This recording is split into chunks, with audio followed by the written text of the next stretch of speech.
Estamos no 13º domingo do tempo comum e a palavra de Deus, sempre atual, nos é tão propícia para esse momento difícil, trágico e doloroso que a humanidade padece. Nosso Senhor se defronta com duas realidades humanas: a realidade do sofrimento e da morte, do sofrimento da dor e do sofrimento da morte.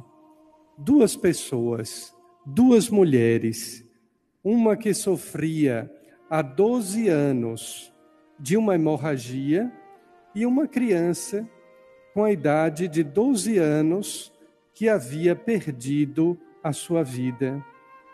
Jesus é interpelado por um chefe da sinagoga, por nome Jairo, que tinha sua filha em estado terminal.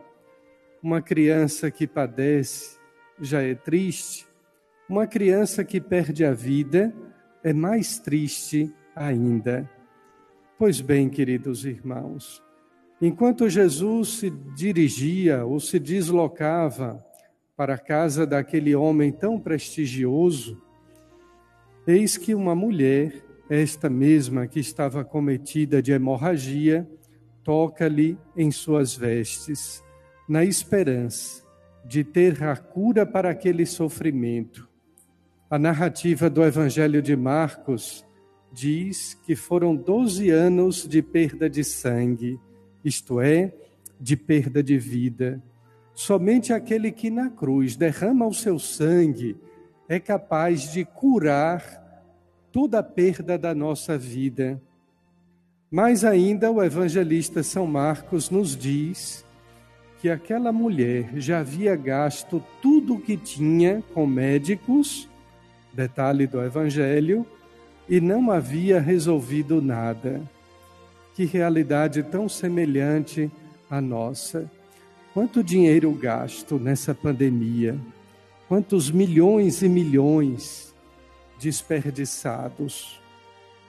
E até agora a humanidade sem esperança, colocando sua esperança apenas em pessoas, em fármacos, deixando de colocar a esperança em Deus. Deus está para o mundo moderno em segundo plano. Quem confessar, quem professar a sua fé neste mundo dito moderno é acusado de fundamentalista.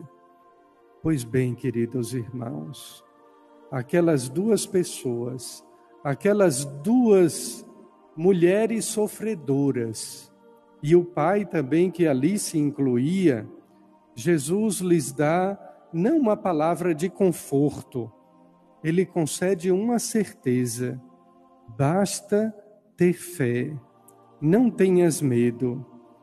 Primeiro, para aquela mulher que há 12 anos perdia a vida e foi curada. Não temas, basta ter fé, porque a tua fé te curou.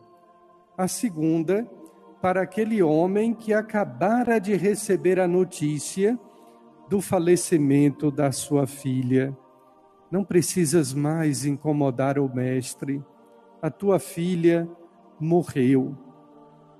Nós sabemos que o sofrimento faz parte da vida humana. E como se sofre? A tal ponto que o salmista dizia: se à tarde vem o pranto nos visitar, pela manhã a alegria vem nos saudar. Freud, Frank, todos esses grandes pensadores já haviam dito que é normal a pessoa que sabe trabalhar e amar, o primeiro, e o segundo, é normal a pessoa que sabe amar e sabe também sofrer na sua vida. Jesus vai muito mais além e chega a nos dizer que o sofrimento tem sentido em nossa vida. Não se sofre à toa, não se sofre sem um porquê. É claro que no meio do sofrimento, quando padecemos as lágrimas, é difícil, é duro dizer isso. Mas é verdade, sim, queridos irmãos, o sofrimento dá sentido à nossa vida, porque o sentido do sofrimento está em Jesus Cristo, aquele que assumiu sobre si todas as nossas dores e sofrimentos, aquele que derrotou a morte. A primeira leitura do livro da sabedoria possui uma expressão forte que diz: o ser humano nasceu ou foi criado para a imortalidade. Mas como, se nós morremos até hoje?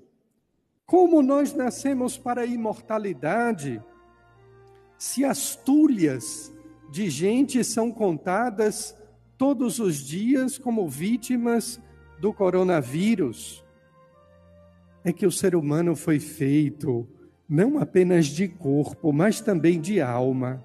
E a nossa alma é imortal. A morte que Cristo destruiu é exatamente a morte pelo pecado, a morte do pecado. Às vezes não temos a devida consciência de que morremos 2 vezes, ou podemos morrer 2 vezes.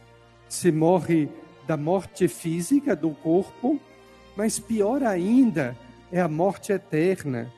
Por isso que quando se reza a ladainha de todos os santos na igreja, sobretudo nos novenários, nas festas, se suplica: da morte eterna, livrai-nos, Senhor, porque a morte da alma não tem mais jeito.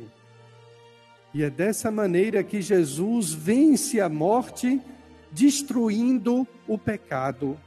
Na cruz, ele nos redime do pecado. Confiram, vão lá no Catecismo da Igreja Católica, no número 1008, quando se diz que a morte entrou no mundo pelo pecado. É o que está também na Bíblia, no livro do Gênesis, na Sagrada Escritura. E Jesus Cristo exatamente destrói o pecado, nos redime do pecado e vence a morte. É desse modo que Jesus diz àqueles que estavam ali criando confusão para dar aquela notícia triste a Jairo: sua filha morreu. Ao que Jesus responde: ela não morreu, ela dorme.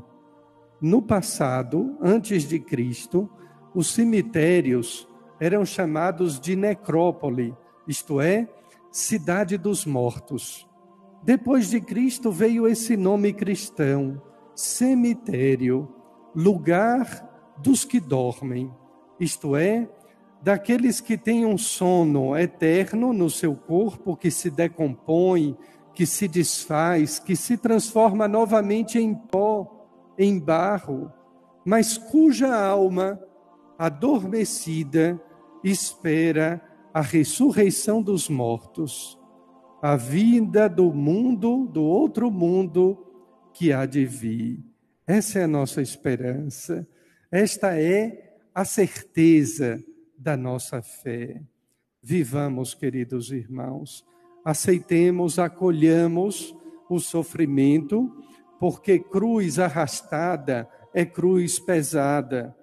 Saibamos dar pela nossa fé sentido ao sofrimento, para que deste modo, ajeitando a nossa cruz, suportando o fardo dos nossos sofrimentos, possamos prosseguir na vida, sempre nesta certeza de que a nossa alma é imortal, que para aqueles que creem, a vida não é tirada, mas transformada. Continua o prefácio dos mortos: e desfeito na terra o nosso corpo mortal, nos é dado nos céus um corpo imperecível. Amém.